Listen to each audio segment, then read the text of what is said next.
মধ্যপ্রাচ্যের দেশ ওমানের রাজধানী মাস্কাটের এক মসজিদ প্রাঙ্গণে চলল গুলি। মাস্কাটের আলী বিন তালিব মসজিদে গুলি চালায় হামলাকারীরা। গুলিতে নিহত হয়েছেন 9 জন। নিহতদের মধ্যে একজন ভারতীয়। সোমবার রাতে ওই মসজিদের সামনে গুলি চালায় হামলাকারীরা। মধ্যপ্রাচ্যের দেশ ওমানে এমন ঘটনা বিরল, কারণ সেখানে অস্ত্র নিয়ন্ত্রণ আইন অত্যন্ত কঠোর। জানা গিয়েছে নিহত 3 জন হামলাকারী। শিয়া মুসলিম মসজিদে হামলার দায় স্বীকার করেছে জঙ্গি গোষ্ঠী ইসলামিক স্টেট।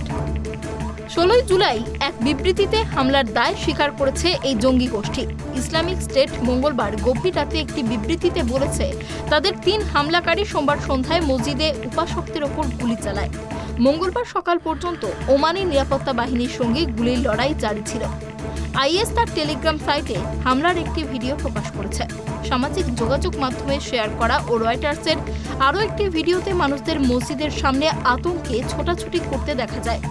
গুলি চলার শব্দ শোনা যাচ্ছিল তখন।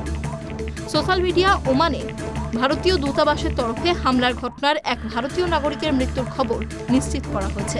এছাড়াও এই ঘটনায় অপর এক ভারতীয় নাগরিক আহত হয়েছেন। এক্স হ্যান্ডেলে লেখা হয়েছে, 15 জুলাই মাস্কাটে গুলি চলেছে। ওমানের বিদেশ মন্ত্রকের তরফে জানানো হয়, এই ঘটনায় প্রাণ হারিয়েছেন এক ভারতীয় নাগরিক ও অপর একজন আহত হয়েছেন। মৃতদের পরিবারের প্রতি সমবেদনা জ্ঞাপন করা হয়। পাশাপাশি সব ধরনের সহায়তারও আশ্বাস দেওয়া হয়েছে। ওমানের মসজিদে গুলি চলার ঘটনায় মাস্কাটের মার্কিন দূতাবাসের তরফে নিরাপত্তা সতর্কতা জারি করেছে।